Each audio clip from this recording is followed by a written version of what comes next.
PTI जलसा नहीं कर रही, जिरगा पहले कर रही है और फिर उसके बाद देखेंगे हिकमत अमली क्या होगी। क्या वजह प्लान में थोड़ी सी तब्दीली? अच्छा, एक तो वो खुद भी कंफ्यूज है। अभी बैरिस्टर गौर साहब कह रहे हैं नहीं हम जलसा कर रहे हैं लेकिन स्वाबी में कर रहे हैं।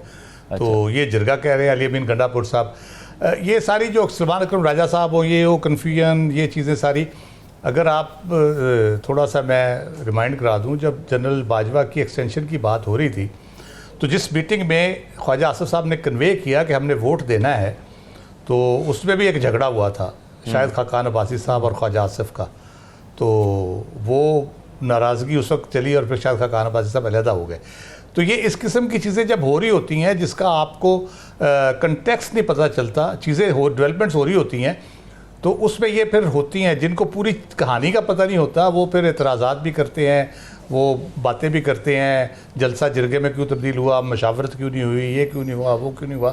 तो ये सारी बातें, अब होता ये है कि इस किस्म की सिचुएशन में पूरी बात बताई भी नहीं जा सकती, क्योंकि कल को आपने मानना तो होता नहीं कि आपके कोई पीछे से कोई मामला चल रहे हैं या ठीक हो रही हैं चीज़ें या बेहतरी की सूरत निकल रही है। तो बहरहाल ये चीज़ें चलती रहती हैं। अब उस पर जो अभी जो कल इन्होंने तब्दीली की है, इमरान खान साहब से मुलाकात के बाद उन्होंने बयान दिया, ये याद रखिएगा, ये बैकग्राउंड जो उसकी है। गंडापुर साहब ने कहा जी हम जलसा 8 को नहीं कर रहे पेशावर में, हम 9 को स्वाबी में जिरगा कर रहे हैं, हाईवे के साथ कोई जगह उन्होंने कहा, और पूरे पाकिस्तान से लोग आएंगे, उनसे मुशावरत होगी, मुशावरत के बाद हम तय करेंगे कि लाया अमल क्या होगा, कैसे हमने तहरीक चलानी है, और फिर जब हम निकलेंगे तो सर पे कफन बांध के निकलेंगे, घर वालों को कह के निकलेंगे कि अब हमारा जनाजा पढ़ लीजिए, या तो हम हुकूमत को हटा के आएंगे या फिर हमारी डेड बॉडी वापस आएगी। तो इस किस्म की एक्सट्रीम स्टेटमेंट उन्होंने दी है। ये एक जज्बाती स्टेटमेंट तो है, लेकिन उनको भी पता है कि वो सर पे कफन तो ज़रूर बांधेंगे, लेकिन at the end of the day वो तो हर वक्त ही बांधा होता है, चादर वादर बांध के रखते हैं सर पे, वो सफ़ेद ही होती है मोस्टली। तो वो कफन साबित नहीं होगा, बल्कि शायद कोई राव साहब इससे पहले इमरान खान डिसाइड करते थे कि एहतजाज करना है या नहीं करना, इस बार जिरगा डिसाइड करेगा, वो फिर जिरगे की बात इमरान खान साहब तक लेके जाएगी और फिर वो उसकी तौसी करेंगे। इसी किस्म का कुछ लग रहा है, लेकिन ये डिलेइंग टैक्टिक्स होते हैं। आप अपनी एक हिकमत अमली बनाते हैं, फिर आपको लगता है कि नहीं अभी इसको इस तरह नहीं करना, फिर आप उसमें इस तरह से करके थोड़ा सा रास्ता तब्दील करते हैं, फिर किसी और मोड़ से जाके आप फिर दोबारा से मेन रोड पे चढ़ते हैं। तो इस तरह की चीज़ें होती हैं। ये फिर स्ट्रेटजी जब आपने चेंज करनी होती है तो उसमें ये फिर आपने दाव पेच खेलने होते हैं, उसके बहाना कोई भी हो सकता है। लेकिन असल बात यह है कि वो जो इन सारी चीज़ों से जो तासुर बन रहा है, जो बार बार हम जिक्र करते हैं, डील ढील या प्रेशर, वो बातों अल्टीमेटली वो आ जाती है। तो उसमें जितने मुँह उतनी बातें हैं। कोई कह रहा है कि जी वो उनका फैज़ अमीर साहब का कोर्ट मार्शल होने लगा है, तो साथ उनको भी इमरान खान साहब का भी साथ ही हो रहा है, तो इसलिए उनको वो सिस्टम को सपोर्ट करने के लिए तैयार हो गए हैं। तो अगर गवर्नमेंट ठीक काम कर रही है, आपकी मईशत ठीक हो गई है, जो हमें बताया जा रहा है सरमायाकारी आ रही है अरबों डॉलर की, तो उसके डील करने की ज़रूरत क्या है किसी को, या उस प्रेशर में लाने की ज़रूरत क्या है? उनके मुकदमात हैं, बहुत सारे हैं, वो चलते रहेंगे, जेल में पड़े रहेंगे, भुगतते रहेंगे, किसी में सज़ा होगी, किसी में रिहा होंगे। जो पिछले 2 साल से हो रहा है वही होने दे, तो उसको चेंज करने की ज़रूरत क्या है? तो उसमें जो बात मुझे समझ आती है वो ये है कि मामलात चल नहीं रहे। जो हुकूमत से एक्सपेक्टेशन थी, जो ओवरऑल चीज़ें थी मुल्क की हालात के हवाले से, वो चल नहीं रहे। तो उसके लिए आपको कुछ ना कुछ स्मूथ करने की ज़रूरत है चीज़ों को। तो उसमें जो पॉलिटिकल इंस्टेबिलिटी है, सबसे बड़ा फैक्टर वो रहा है हमारे मामलात को ठीक ना करने में। आप भले डील करें ना करें, लेकिन मैसेजिंग अगर इस किस्म की जाए कि जो धरना और वो मार धाड़ और कफन और ये सारी चीज़ें जो हैं, ये अब उस तरह से नहीं होंगी। जलसे जुलूस एहतजाज होता रहेगा, लेकिन उस लेवल की नहीं होंगी। उस लेवल की तो उससे थोड़ा सा जो इन्वेस्टर है उसको भी कॉन्फिडेंस आएगा, मुल्क की अंदरूनी मामलात भी थोड़े स्मूथ होंगे, तो उससे शायद कोई बेहतरी की सूरत निकले, सियासी मामलात का हल की सूरत भी कोई निकले। तो इसलिए मेरा ख्याल है थोड़ा सा हर कोई एक दूसरे को स्पेस देने के लिए शायद आमादा हो गया है। मैं नहीं समझ आ रही। मैं ज़रा वकला तारीख पर पहले बाकी मेहमानों की राय जान लेता हूँ, फिर दोबारा आते हैं और फिर जुडिशल कमीशन में बात करते हैं। राव खालिद साहब, ये जो सुप्रीम कोर्ट बार एसोसिएशन के इंतखाबात हुए हैं, इसमें जो मौक़िफ़ वकला का सामने आया, उसमें एक फैक्टर जो है वो अब हुकूमत ये काउंट कर रही है कि ये एक फैक्टर है जिसके अंदर वकला ने हमें सपोर्ट किया और हमारे हिमायती ग्रुप को वोट देकर जितवाया। तो क्या ये इफेक्ट करेगा अगर कोई तहरीक आती है उसको? तो बयानिए की हद तक तो ठीक है, लेकिन वकला के जितने इलेक्शंस हैं वो बड़े डिफरेंट तरीके से होते हैं। आपको पता है ग्रुप्स हैं वहाँ पे, आसमा जिलानी ग्रुप है और आसमा जहांगीर हामिद खान ग्रुप है, जो वो बड़े अरसे से ये चल रहा है सिलसिला उनका। तो वो उन ग्रुप्स की अपनी सियासत है, उसमें बहुत से लोग ऐसे हैं जो शायद तहरीक इंसाफ से वैसे ताल्लुक़ रखते हो, लेकिन जब वो एज वकील वोट डालते हैं तो वो दूसरे ग्रुप को डालते हैं।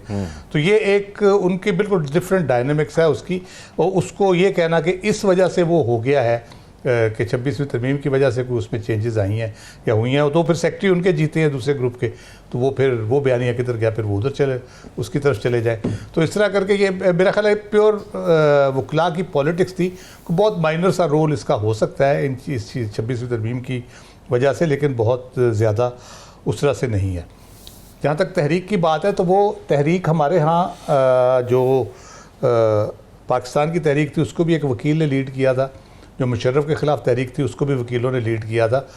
और ये तहरीक एक पर्पज़ जो पाकिस्तान बनने के हवाले से थी या मुशर्रफ की एमरजेंसी प्लस लगाई या निकाला इफ्तिखार चौधरी को, वो अदलिया की आज़ादी के हवाले से थी, अदलिया की जो ट्राइकॉटमी ऑफ पावर है उसके हवाले से थी। 26वीं तरमीम पे भी ये दो चीज़ें जो हैं वो सारे लॉ एक्सपर्ट ये मानते हैं कि वो हिट हुई हैं, एक अदलिया की आज़ादी और एक ट्राइकॉटमी ऑफ पावर। इंटरफेरेंस अदलिया के मामलात में एग्जेक्टिव नहीं कर सकता। और हम जब देखते हैं इसकी सारी हैयत को, जिस तरह से कमेटी बनाई गई चीफ जस्टिस की सिलेक्शन के लिए 3 सीनियर मोस्ट में से, और फिर उसके बाद जुडिशल कमीशन की जो कंपोजिशन हमारे सामने आती है, तो ये बुनियादी तौर पे उसी पे सारा फोकस है। और उन्होंने उसमें ये नहीं कहा कि हम तहरीक सुबह से चलाने लगे हैं, उन्होंने ये कहा कि हमारा ख्याल है कि मेजॉरिटी जो है वकला की, बल्कि सारे ही समझते हैं कि ये कॉन्स्टिट्यूशन के जो फंडामेंटल्स हैं उसको छेड़ा गया है, जो कि नहीं छेड़ा जा सकता। हमारे अपना आइन कहता है इस बात को, हमारी जूरिस्प्रूडेंस ये कहती है, बार बार इस्टेब्लिश हुआ है मुख्तलिफ केसेस में। तो उस हवाले से वो वकला के अंदर रेफरेंडम के लिए जा रहे हैं 26वीं तरमीम के ऊपर, कि वकला की राय लेके उसके बाद वो फिर तहरीक उसकी जिस तरह से भी वो शुरू करेंगे, नेगोशिएट करेंगे इस चीज़ को, या वो कुछ सड़कों पे निकलेंगे, जैसे वो कह रहे हैं हम तुलबा तंजीमों और लेबर तंजीमों को भी साथ मिलाएंगे। फिर पॉलिटिकल जो एंटिटी है पीटीआई ऑब्वियसली, और मौलाना फजलुर रहमान जो है, अगरचे वोट दिया उन्होंने, लेकिन वो स्टिल शाकी हैं इन सारी सूरत हाल से, मंसूर अली शाह साहब की अपॉइंटमेंट ना होने के हवाले से।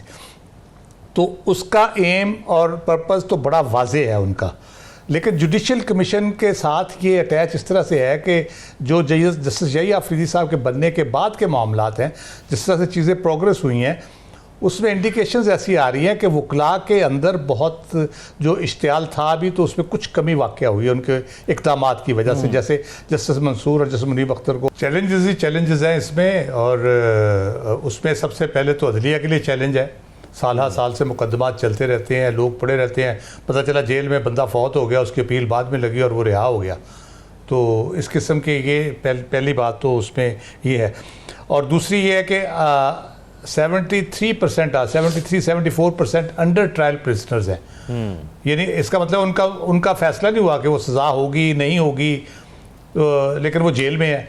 तो ये क्यों है 73%? उनमें कुछ तो ऐसे होंगे, ऐसे क्राइम होंगे जो अल्टरनेट जो जस्टिस सिस्टम है, जिसकी चीफ जस्टिस साहब ने बात की है, सालसी से भी हल हो सकते हैं। हमारे यहाँ असल में प्रोसेस पूरा जो है ना क्रिमिनल जस्टिस सिस्टम का, वो फ्लॉड है। वो 751 का केस होता है, 107-151 का, जो लड़ाई झगड़ा, मामूली लड़ाई झगड़ा, उसके कैदी भी महीना 2-2 महीने अंदर पड़े रहते हैं। हालांकि वो थाने में आए, उनकी सुलह कराओ या जो भी है, चलान करो, व्हाटएवर, लोकल खुद मजिस्ट्रेट ज़मानत ले सकते हैं उसी वक्त, उनकी बेल करो, उसके बाद आगे ट्रायल चलता रहे, इसी तरह से प्रोसेस चलता है। तो इस तरह से आप उसको रिड्यूस करते हैं। फिर बहुत मामूली मुकदमात में कोई फ़ाइन नहीं दे सकता, कोई उसके और मसाइल हैं, तो वो पड़े हुए हैं, उनको वो फ़ाइन नहीं पे हो रहा, सज़ा ख़त्म हो गई है, लेकिन उसके पास 20,000 रुपये नहीं है देने के लिए, तो वो पड़ा है जेल में। तो ये सारी चीज़ें इसका बिल मिला के आप उसका ओवरऑल करेंगे। और जो जेल हुकाम का रवैया ओवरऑल, वो इस मामले में उनकी मदद बहुत इंपॉर्टेंट साबित हो सकती है। लेकिन वो रखते हैं लोगों को, उनकी दिहाड़ी लगती है वहाँ पे, फैसिलिटीज़ के लिए, छोटी मोटी चीज़ों के लिए मुलाकाती आ रहा है, उससे भी उन्होंने 1000-1200 ले लेना है। कोई खाना किसी का आ गया है, उससे भी लेने हैं पैसे, और इस किस्म की चीज़ें उनका दिहाड़ी लगती रहती है। वो कोशिश ही नहीं करते कि अपना बोझ कम करें, जो लोग रिहा हो सकते हैं उनकी रिहाई के लिए कोशिश करें, मुखैर हज़रात को अप्रोच करें कि यार ये थोड़े थोड़े जुर्माने आप दें, और कई दफ़ा ये प्रोसेस हुआ है लेकिन फिर रुक जाता है समाओ। दूसरी है कि वहाँ पे माहौल ओवरऑल बहुत ख़राब है, टॉर्चर होता है, सेक्सुअल अब्यूज़ है, दूसरा अब्यूज़ है कहती जो तगड़े हैं दूसरों को वो करते हैं। इस तरह तरबियत का कोई ख़ास इंतज़ाम नहीं है, तालीम के हवाले से अपॉर्चुनिटीज़ होती हैं लेकिन वो उस तरह से मदद नहीं की जाती, फिर कोई हुनरमंद बनाया जाता है। इस दौरान जो कमेटी बनी है उससे मुझे उम्मीद इसलिए है कि उसमें 2 शख्सियात ऐसी जिन पर तनकीद की जा रही है, 2 मुख्तलिफ जमातों के, क्योंकि उनकी हमदर्दी पाई जाती है। खदीजा शाह साहिबा हैं और अहद चीमा साहब। कोई ये नहीं देख रहा, ये दोनों जेल में रह चुके हैं जी, इनको पता है अंदर माहौल क्या है, अंदर की सूरत हाल क्या है। मेरा ख्याल है ये बेस्ट सिलेक्शन है उस कमेटी के लिए, वो बता सकते हैं उन्होंने खुद किस चीज़ को फेस किया और किस तरह से ये इसको बेहतर किया जा सकता है। तो मेरा ख्याल है कि अच्छा स्टेप है, इसके लिए सबको मिलकर कोशिश भी करनी चाहिए और बेहतरी की उम्मीद की जानी चाहिए।